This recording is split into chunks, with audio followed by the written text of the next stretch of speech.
یہ جو ہے اس کا بنیادی مطلب ہوتا ہے حسونا یحسنو کا مضبوط اور مستحکم ہونا، اور پھر باب فعال سے بنتا ہے محسن، جو محسنات کا لفظ بھی آتا ہے پاک باد عورتوں کے لیے، اور حسن کا جو مطلب ہے وہ ہوتا ہے قلعہ، تو محفوظ کرنے والی جو چیز ہوتی ہے اس کو حسن کہتے ہیں، تو تاکہ وہ تمہاری حفاظت کر سکے تمہاری لڑائی میں۔ فہل انتم شاکرون، تو کیا تم شکر گزار بنتے ہو؟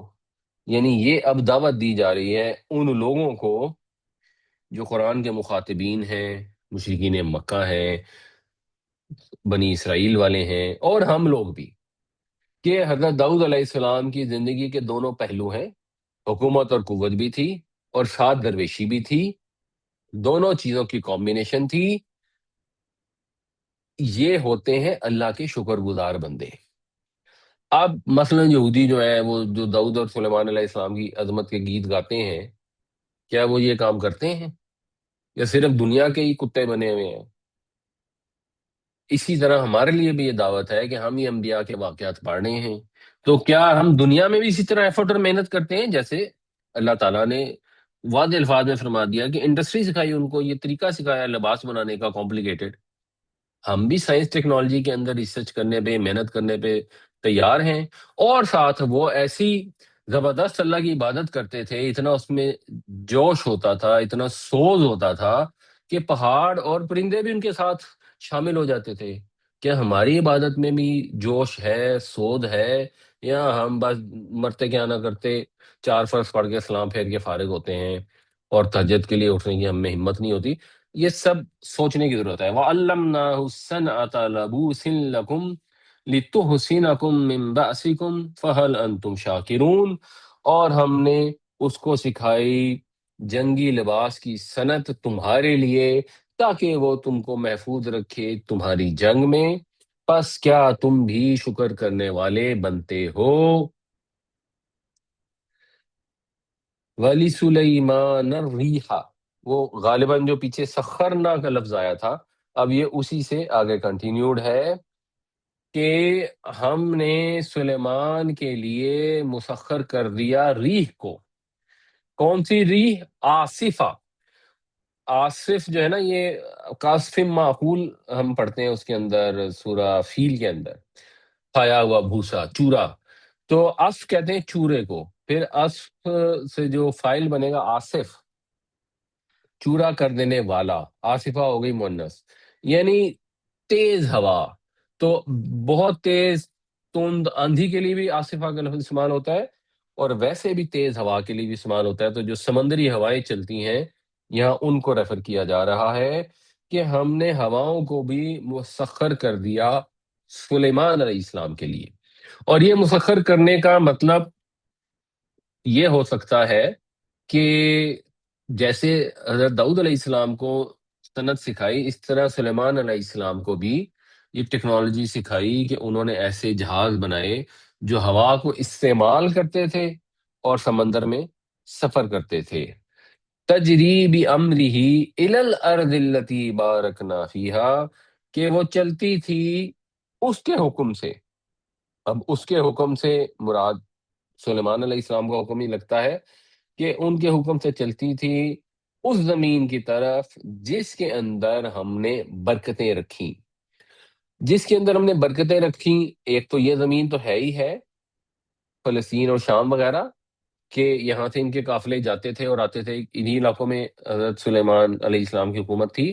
یا اس کا مطلب یہ بھی ہو سکتا ہے کہ جس زمین میں ان کے لیے فائدے تھے اس زمین میں جانے کے لیے چلتی تھی، تو جب انہوں نے جانا ہوتا تھا اپنے علاقے سے دوسری طرف، مشرق میں یا مغرب میں جس طرف بھی، تو اس طرف کی موافق ہوا چل پڑتی تھی سلیمان علیہ السلام کے لیے۔ یہ مفہوم بھی ہو سکتا ہے، اور یہ مفہوم ہونے کی جو ایک وجہ ہے وہ یہ ہے کہ اللہ تعالیٰ نے یہ فرمایا ہے کہ حضرت سلیمان علیہ السلام نے یہ دعا کی تھی کہ اللہ مجھے ایسی بادشاہت عطا فرما کہ میرے بعد کسی کے لائق نہ ہو۔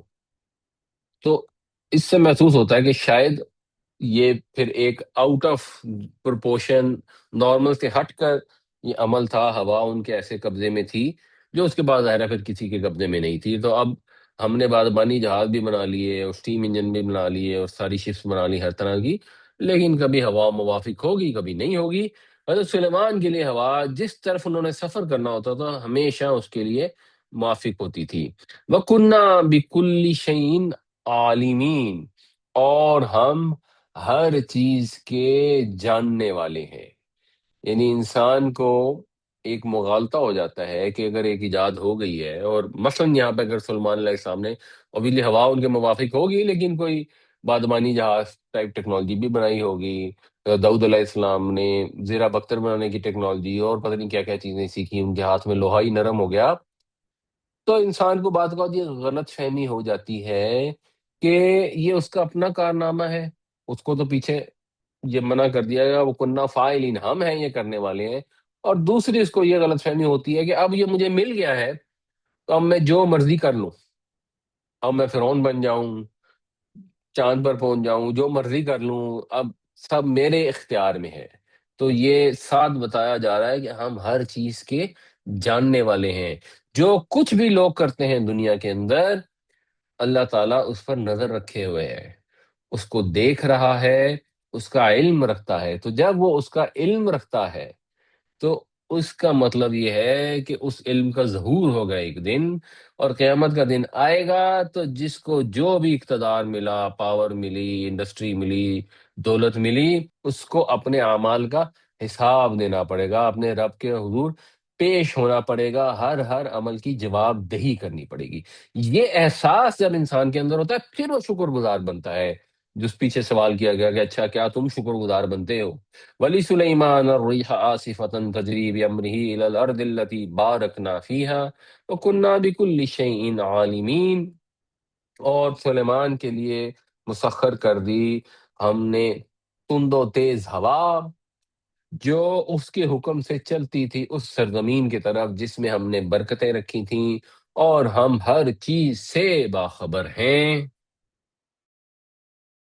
وَمِنَ الشَّيَاطِينِ مَن يَغُوصُونَ لَهُ، اور جنوں میں سے بھی، یہاں اب جن کا لفظ استعمال نہیں ہوا، شیطان کا لفظ استعمال ہے، اس کا مطلب کہ وہ جو مفسد جن تھے، کیونکہ جنوں میں صالح جن بھی ہو سکتے ہیں، لیکن جو ذرا شریر قسم کے جن تھے ان کو بھی ہم نے مسخر کر دیا سلیمان علیہ السلام کے لیے، جو ان کے لیے کیا کرتے تھے، غین واو اور صاد۔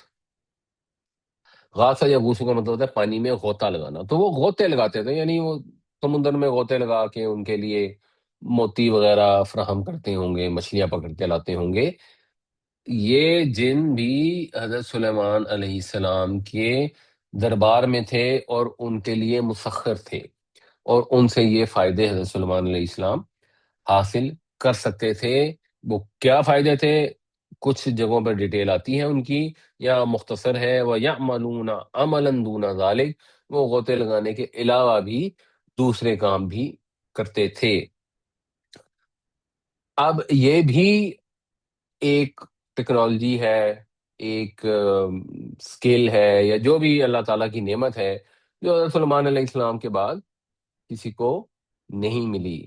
لیکن بات یہ ہے کہ انسان یہ سمجھے کہ کوئی طاقت میرے پاس آ گئی ہے، جیسے اب انسان کے پاس بجلی کی طاقت ہے، ایٹم کا جو وہ فیوژن اور فیژن کرتے ہیں اس سے ایک طاقت آ گئی ہے، سٹیم کی طاقت ہے، اوورال جو بھی انسان کے پاس ٹیکنالوجی کی وجہ سے یہاں تک طاقت آ گئی ہے کہ وہ زمین کے حصار سے باہر نکل جاتا ہے، خلا میں چلا جاتا ہے، دوسرے سیاروں پر پہنچ سکتا ہے۔ تو سمجھنے والی چیز یہ ہے وَكُنَّا لَهُمْ حَافِظِينَ، ہم ہی ان کی نگرانی کرنے والے تھے، ہم تھے ان کو سنبھالنے والے۔ یہ جو بھی طاقتیں ہیں اصل میں ان کی جو نگرانی تھی، ان کا جو کنٹرول تھا وہ اللہ تعالیٰ کے پاس تھا۔ اللہ ہی نگرانی کرتے تھے کہ ان میں سے کوئی جن بھاگ نہ جائے، کوئی حضرت سلیمان علیہ السلام کے منشا کے خلاف کوئی کام نہ کرے۔ اگر نہ اللہ تعالیٰ نگران ہوتا تو یہ بے قابو ہو کر کوئی نقصان بھی پہنچا سکتے تھے۔ تو انسان نے جو قوتیں اپنے قابو میں رکھی ہوئی ہیں، اللہ ہی نے ان کو قابو دیا ہوا ہے۔ جس وقت اللہ ان میں سے کسی قوت کو ذرا سا ڈھیلا چھوڑ دے تو یہی قوتیں اس کو تباہ کر دیں گی۔ آپ نے ڈیم بنا دیے، پانی کو کنٹرول کر لیا، جس وقت سونامی آتی ہے تو پھر سارے ڈیم سارا کچھ فیل ہو جاتا ہے، پھر آپ کچھ بھی نہیں کر پاتے۔ آپ کے اچھا جی یہ فلاں سن میں یہ سونامی آئی تھی، یہاں تک لہریں آ گئی تھیں، اب ہم یہاں سے اونچی جگہ پہ وہ بنائیں گے جو بھی بلڈنگ وغیرہ ہیں، اور آگے یہ دیوار لگا لیں گے، تو اگلی سونامی پتہ نہیں کہاں آ جائے، کہیں بس زلزلہ آ جائے، کچھ بھی ہو جائے۔ تو انسان بالکل بے بس ہے، اللہ تعالیٰ ہی اگر سنبھالی رکھے، نگرانی کیے رکھے، حفاظت کیے رکھے ان سب قوتوں کی، تو اللہ ایمان میں رکھتا ہے لوگوں کو، بندے اپنے آپ کو کوئی بڑی چیز سمجھنے کی کوشش نہ کرے۔ وَمِنَ الشَّيَاطِينِ مَن يَغُوصُونَ لَهُ وَيَعْمَلُونَ عَمَلًا دُونَ ذَلِكَ وَكُنَّا لَهُمْ حَافِظِينَ، اور شیطانوں میں سے بھی جو غوطہ لگاتے تھے اس کے لیے اور اس کے علاوہ دوسرے کام بھی کرتے تھے، اور ہم ہی ان کے نگران تھے۔ وَأَيُّوبَ، اور ایوب کو بھی ہم نے فضل کیا، ایوب پر بھی اپنا، ایوب کو بھی ہم نے حکمت دی، نبوت دی، ایوب پر بھی اپنی رحمت کی۔ اذ نادا ربہ، جب اس نے پکارا اپنے رب کو۔ کیا پکارا؟ انی، یہ کہ میں، مسنی الضر، مجھے پہنچی ہے تکلیف۔ زر اور ضر جو ہے یہ روٹ تو اس کا خیر زوئیں رے رے ہے، اسے ہم اس کو ضرر کہتے ہیں نقصان کے معنوں میں۔ عربی میں جو ضرر ہوتا ہے اس کا مطلب ہوتا ہے ذرا عذر کی سینس میں، مجبوری کی سینس میں۔ تو تکلیف اور نقصان کے لیے، بدحالی کے لیے، جسمانی تکلیف کے لیے زر اور زر دونوں لفظ استعمال ہوتے ہیں، یہ ذرا زیادہ شاید جسمانی بدحالی کے قریب ہے۔ تو اس نے کہا کہ مجھے چھوا ہے تکلیف نے، وَأَنْتَ أَرْحَمُ الرَّاحِمِينَ، اور تو رحم کرنے والوں میں سے سب سے زیادہ بڑھ کر رحم کرنے والا ہے۔ ارحم جو ہے یہ افعل التفضیل ہے، اور جو راحم ہے یہ فاعل ہے۔ تو دو مثالیں دیں ایسے انبیاء کی جن کے اوپر اللہ کا بہت فضل ہوا اور انہوں نے شکر کیا، شکر گزار تھے۔ اب ان رسولوں کا، انبیاء کا ذکر آ رہا ہے جنہوں نے صبر کی مثالیں قائم کی، اور خاص طور سے اس کے اندر حضرت ایوب علیہ السلام کا واقعہ ہے۔ حضرت ایوب علیہ السلام کے متعلق جو تفصیلات ہیں وہ بہت زیادہ نہیں ہے، قرآن شریف میں تھوڑی بہت ہیں، باقی بائبل سے پتہ لگتا ہے، بیسک یہ انفارمیشن پتہ لگتی ہے کہ حضرت ایوب بھی ظاہر ہے بہت نیک تھے اور اللہ کے پیغمبر تھے، نبی تھے، تو اللہ نے انہیں بڑا خاندان اور بڑی دولت دے رکھی تھی، بیٹے بیٹیاں تھیں، اور بائبل سے تو پتہ لگتا ہے کہ ہزاروں بھیڑیں، ہزاروں اونٹ، بیل، پتہ نہیں کیا کیا تھا، نوکر چاکر بے شمار تھے، مال بے تحاشا تھا، لیکن وہ بڑے شکر گزار بندے تھے۔ تو اس پر کسی نے تانا دیا کہ یہ شکر گزار اس لیے ہیں کیونکہ اللہ نے اتنی خوشحالی دی ہوئی ہے، اگر ان کو اللہ تعالیٰ محروم کر دیتا تب یہ کبھی بھی خوش شکر گزار نہ ہو۔ تو پھر اللہ کا کرنا کیا ہوا کہ اللہ تعالیٰ کی طرف سے آزمائش کا سلسلہ شروع ہو گیا، بقول بائبل کی، اس میں کوئی اتھینٹسٹی نہیں ہے ویسے، بائبل کا یہ بڑا پرابلم ہے، بٹ ان کے مویشی لوٹ لیے گئے، نوکر چاکر قتل ہو گئے، اولاد مر گئی، دولت سب کچھ ختم ہو گیا، پھر اس کے بعد مالیافات کے بعد جسمانی تکالیف کا سلسلہ شروع ہو گیا، اور سارے جسم میں پھوڑے نکل آئے۔ لیکن سب تکلیفوں کے بعد حضرت ایوب علیہ السلام کیا کرتے تھے؟ وہ اپنے رب کو پکارتے تھے تو کیا کہتے تھے؟ یا اللہ مجھے تکلیف پہنچی ہے اور تو سب رحم کرنے والوں سے بڑھ کر رحم کرنے والا ہے۔ یعنی دعا کرنے کا خوبصورت انداز ہے، مختصر ترین الفاظ میں اپنی تکلیف کا ذکر کیا ہے، اور آگے کوئی شکوہ شکایت نہیں کی، ایون اپنا مدعا بھی نہیں بیان کیا، کیونکہ اللہ تو سب جانتا ہے، بس اپنے دکھ درد کا ایک حوالہ دے دیا اور اللہ کی رحمت پر چھوڑ دیا، میں دکھی ہوں، تو رحم کرنے والا ہے، میں اپنا دکھ تیرے آگے پیش کرتا ہوں، معاملہ تیری رحمت کے حوالے کرتا ہوں، ظاہر سی بات ہے تو جو معاملہ کرے گا اپنی شان رحیمی کے مطابق کرے گا، تو میں تیری رضا میں راضی ہوں، میرے اوپر رحم فرما دے، دنیا میں ہی مجھے آسانی عطا فرما دے، تو تیری بڑی مہربانی ہے، ورنہ میں ہر حال میں راضی ہوں۔ وَأَيُّوبَ إِذْ نَادَىٰ رَبَّهُ أَنِّي مَسَّنِيَ الضُّرُّ وَأَنتَ أَرْحَمُ الرَّاحِمِينَ، اور ایوب کو بھی ہم نے رحمت عطا فرمائی جب اس نے پکارا اپنے رب کو کہ مجھے دکھ پہنچا ہے، مجھے آزار پہنچا ہے، اور تو تمام رحم کرنے والوں سے بڑھ کر رحم کرنے والا ہے۔ فَاسْتَجَبْنَا لَهُ، پس ہم نے اس کی دعا کو قبول فرما لیا۔ فَكَشَفْنَا، پھر ہم نے دور کر دیا۔ کشف کا مطلب ہوتا ہے پردہ ہٹا دینا، کھول دینا، دور کر دینا۔ ما بھی من ضر، جو بھی اس کو تکلیف تھی، جس قسم کی تکلیف تھی وہ ہم نے دور کر دی، جو بھی جسمانی آزار تھے، پھوڑے تھے، جو بھی تھا، اللہ تعالیٰ نے صحت عطا فرما دی۔ وہ دوسری جگہ سے پتہ لگتا ہے کہ ان کو اللہ تعالیٰ نے کہا کہ جاؤ اس چشمے کے اندر غسل کرو، یہ نہانے اور پینے کا ٹھنڈا پانی ہے۔ تو وہ نہانے اور پینے کا ٹھنڈا پانی ملا، تو اب اس سے انڈرسٹوڈ ہے کہ ایسا کچھ ہوگا، جسم کے اندر پھوڑے وغیرہ ہوں گے، اور اس پانی سے وہ ٹھیک ہو گئے ہوں گے۔ مزید کیا کیا، ان کو دولت بھی واپس عطا کر دی، وہ تکلیف بھی ختم کر دی۔ مزید کیا کیا، وَآتَيْنَاهُ أَهْلَهُ وَمِثْلَهُمْ مَعَهُمْ، اور ہم نے اس کو عطا کیے اس کے گھر والے اور ان کے ساتھ اتنے ہی اور، یعنی اللہ نے جو اہل و عیال ختم ہو گئے تھے ان کو اکٹھا کر دیا، جو اگر کہیں ادھر ادھر چلے گئے تھے، جو وفات پا گئے تھے، ان کی جگہ مزید عطا فرما دی۔ ان کے جو خاندان تھا اس میں اضافہ فرما دیا۔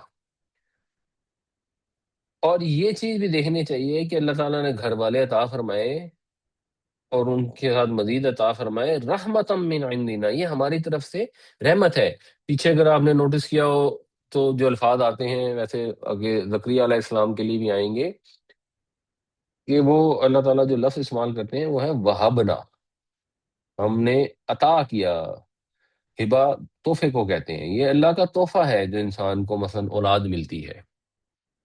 اب زمانہ کیونکہ تھوڑا جہالت کا آ گیا ہے، تو دنیا میں لوگ یہ سمجھتے ہیں کہ اولاد جو ہے وہ کوئی مصیبت ہے اور اللہ کی نعمت نہیں ہے، اور کم بچے خوشحال کرانا۔ خیر اس کے اب کانسیکوینسز آ رہے ہیں، جاپان کے اندر، چائنا کے اندر، یورپ کے اندر تو آلریڈی ایک ایشو چل رہا ہے، اور سیریس ایشو چل رہا ہے۔ فرانس میں وہ ریٹائرمنٹ ایج کو بڑھا رہے ہیں کیونکہ کام کرنے والے بندے ہی نہیں ہیں۔ جاپان میں تو انہوں نے اپنی قسمت پہ سمجھوتا کر لیا ہے، وہ دیکھ رہے ہیں کہ ہماری آبادی آہستہ آہستہ گھٹتی جائے رہی، اور بس وہ خاموشی سے پوری قوم کی موت کا انتظار کر رہی ہے۔ تو ادھر ہمارے یہاں ابھی بھی وہ جو چیمپئن بیٹھے ہوتے ہیں، کبھی کہتے ہیں یہاں پہ شراب کی دکانیں کھول دیں، کبھی کہتے ہیں کہ یہ اولادوں کی بڑی مصیبت ہے۔ اولاد تو اللہ کی نعمت اور اللہ کا تحفہ ہے۔ ہاں، جو بھی اللہ کی نعمت ملتی ہے اس کو ہینڈل کرنا، اس کے لیے ایفرٹ کرنا، وہ انسان کا فرض ہے۔ ہم اپنا فریضہ ادا نہ کریں اور اولاد کو کوستے رہیں، وہ جہالت کی انتہا ہے۔ تو یہ اللہ تعالیٰ نے اپنے فضل سے، رحمت سے ان کو یہ بھی عطا فرمایا، وَذِكْرَىٰ لِلْعَابِدِينَ، اور اس کے اندر نصیحت ہے، یعنی یہ جو ہم نے کیا اس میں نصیحت ہے عبادت گزاروں کے لیے، ان کے لیے یاد دہانی ہے کہ جو بھی ہمارے عبادت گزار بندے ہیں ان کو یہ یاد رہے، ان کو یہ معلوم ہو کہ اللہ کی طرف سے خوشحالی بھی آتی ہے، اللہ کی طرف سے آزمائش بھی آتی ہے۔ جو بندے ہر قسم کے نرم گرم حالات میں اپنے رب کے ساتھ وابستہ رہتے ہیں، اللہ تعالیٰ اسی طرح ان پر اپنا فضل فرماتا ہے، جیسے ایوب علیہ السلام پر فرمایا۔ دنیا میں ہی فضل فرما دیتا ہے، کسی کسی کو دنیا میں نہیں اگر ملے گا تو جتنی اس کو تکلیف پہنچی ہوگی اس سے کہیں گنا زیادہ آخرت میں اس کو مل جائے گا۔ فَاسْتَجَبْنَا لَهُ فَكَشَفْنَا مَا بِهِ مِنْ ضُرٍّ وَآتَيْنَاهُ أَهْلَهُ وَمِثْلَهُمْ مَعَهُمْ رَحْمَةً مِّنْ عِنْدِنَا وَذِكْرَىٰ لِلْعَابِدِينَ، پس ہم نے قبول کی اس کی دعا، پس ہم نے دور کر دی اس سے اس کی تکلیف، اور عطا کیے اس کو اس کے گھر والے اور ان کی طرح مزید اپنی طرف سے رحمت کے طور پر، اور نصیحت کے طور پر، نصیحت کے لیے یا دہانی کے لیے، عبادت گزاروں کے لیے۔ وَإِسْمَاعِيلَ وَإِدْرِيسَ وَذَا الْكِفْلِ، اور اسماعیل اور ادریس اور ذو الکفل، یعنی اصل میں جو یہ لفظ ہوتا ہے یہ ہے ذو الکفل۔ تو ذو الکفل جب نصب میں جائے گا تو ذل کفل ہو جائے گا، جب جر میں جائے گا تو ذل کفل ہو جائے گا۔ اب کفل تو خیر یہ کفالت کا لفظ ہے، وہ عربی میں اس کا مطلب ہوتا ہے کسی چیز کے ضمانت دینا، کوئی رتبہ ہونا انسان کے پاس، کوئی نصیب ہونا، تو لفظی جمع بنتا ہے اس کا نصیب والا۔ اب وہ نصیب والا کون تھا یہ قرآن شریف میں تصریح نہیں ہے، اتنی سمجھ آتی ہے کیونکہ انبیاء کے ساتھ ذکر ہو رہا ہے تو یہ اللہ کے نبی تھے۔ ذوالکفل کس قوم میں تھے یہ بھی لوگوں کو صحیح آئیڈیا نہیں ہے، تو اندازے ہیں، صحیح بات کسی کو نہیں پتا۔ ادریس علیہ السلام کی بھی جو تفسیرات ہیں وہ بھی قرآن شریف سے اور صحیح حدیثوں سے پتہ نہیں لگتی، تو جن کی نہیں پتہ لگتی تو بس ٹھیک ہے، نبی تو بے شمار آئے تھے، اللہ ہی ان کو جانتے ہیں، کچھ کا ذکر اللہ تعالیٰ نے قرآن میں فرما دیا ہے، یہ زیادہ چانس یہ ہے کہ انہی علاقوں کے ہوں گے۔ ویسے کچھ لوگوں کا خیال ہے کہ یہ جو ذوالکفل ہے اس سے وہ گوتم بدھ مراد ہیں، کیونکہ وہ کپل وستو کے علاقے میں آئے تھے تو کپل جو ہے وہ پھر کفل بن گیا اور سم تھنگ لائک، یہ بھی ہو سکتا ہے واللہ اعلم۔ انبیاء کا ذکر ہو رہا ہے، یہ سب نسب ہے، ان کے اوپر بھی ہم نے اپنا فضل کیا، اسماعیل پر، ادریس پر، ذوالکفل پر، کل من الصابرین، سب صبر کرنے والوں میں سے تھے، سب ثابت قدموں میں سے تھے، ان کے اندر یہ خوبیاں تھیں۔ جیسے حضرت ایوب علیہ السلام کی صبر کی مثال دے دی، اسماعیل علیہ السلام کے جو واقعات ہیں وہ ہمیں پتہ ہیں، کن آزمائشوں سے گزرنا پڑا، ان آزمائشوں پر اسماعیل علیہ السلام نے ثابت قدمی دکھائی۔ ان دو انبیاء علیہ السلام کا بھی یہی واقعہ ہوگا کہ ان کے ساتھ بھی آزمائشیں آئیں گی، ہوں گی، انہوں نے بھی ثابت قدمی کا مظاہرہ کیا ہوگا، اور ان جنرل زیادہ تر انبیاء کے ساتھ کافی آزمائشیں آئیں، اور نتیجہ کیا ہوا؟ وَأَدْخَلْنَاهُمْ فِي رَحْمَتِنَا، ہم نے انہیں اپنی رحمت میں داخل کر لیا، ان کو بھی اسی طرح انعام ملے ان کے صبر کے بدلے میں۔ انہم من الصالحین، بے شک وہ نیکوکاروں میں سے تھے، صالح لوگوں میں سے تھے۔ تو یہ انڈرسٹوڈ ہے کہ صابرین کے لیے، صالحین کے لیے اس میں یاد دہانی ہے، نصیحت ہے کہ اللہ کے نبی آتے تھے، ان کے اوپر بھی تکلیفیں آتی تھیں، لیکن وہ ان میں ثابت قدم رہتے تھے، نیک عمل کرتے رہتے تھے، اللہ کے ساتھ اٹیچ رہتے تھے، عبادت گزار رہتے تھے۔ تو اگر ہم بھی صبر ہمت سے کام لیں گے، نیک عمل کرتے رہیں گے، اپنے رب کی عبادت میں مشغول رہیں گے، اس کے ساتھ تعلق قائم رکھیں گے، تو ہمیں بھی اللہ تعالیٰ اپنی رحمت میں انشاءاللہ داخل فرمائے گا۔ وَإِسْمَاعِيلَ وَإِدْرِيسَ وَذَا الْكِفْلِ كُلٌّ مِّنَ الصَّابِرِينَ وَأَدْخَلْنَاهُمْ فِي رَحْمَتِنَا إِنَّهُمْ مِنَ الصَّالِحِينَ، اور اسماعیل اور ادریس اور ذوالکفل پر بھی ہم نے اپنا فضل کیا، سب کے سب ثابت قدموں میں سے تھے، صبر کرنے والوں میں سے تھے، اور ہم نے داخل فرمایا ان کو اپنی رحمت میں، بے شک وہ نیکوکاروں میں سے تھے۔ اللہ تعالیٰ ہمیں بھی صبر کی، اصلاح کی، عبادت کی توفیق عطا فرمائے۔ یہ اب آپ لوگوں نے اب وہ کام کرنا ہے جو اصل مقصد ہے کہ قرآن شریف میں آیتیں آئیں گی، ان میں یہ والے فعل یا اسم بھی ہوں گے جن کے اندر چیزیں مدغم ہو گئی ہوں گی اور حرکت چینج ہو گئی ہوگی، انتقال حرکت ہو گیا ہوگا حروف علت کی وجہ سے، واولز کی وجہ سے، تو آپ نے اب یہ پہچاننا ہے کہ ان میں کیا روٹ استعمال ہوا ہے۔ تو مثال کے طور پر عدا ہے اور تعدونا ہے، اس میں کیا روٹ کیا بنے گا یہ آپ نے جج کرنا ہے تاکہ آپ کو بہتر انڈرسٹینڈنگ ہو سکے اور ضرورت پڑے تو آپ ڈکشنری میں چیک کر سکیں۔ اس میں عین دال دال ہے۔ آئین دال دال ہے، بالکل صحیح، آئین دال دال ہے، اور یہ ویسے ہے باب نصرہ سے۔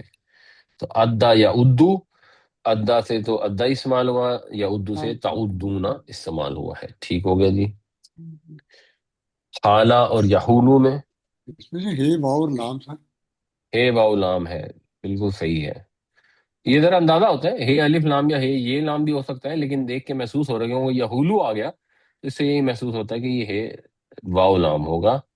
یہ اس کا مطلب ہوتا ینصرو ہے کا باب ہے۔ جی باب نصرہ ہے، نصرہ ینصر سے، تو حوالہ یا حبولو سے حالہ یحولو ہو گیا، اور یہ اس کا مطلب ہوتا ہے حائل ہونا۔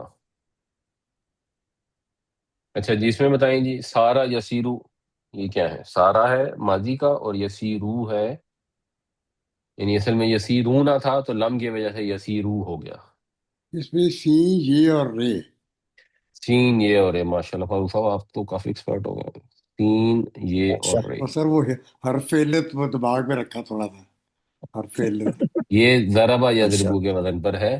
سارا یسیرو اس کا مطلب ہوتا ہے چلنا پھرنا، جس سے سیر کرنے کا لفظ بھی ہے. بالکل ٹھیک ہے. اچھا جی، ان میں بتائیں وجدہ اور یجدونا.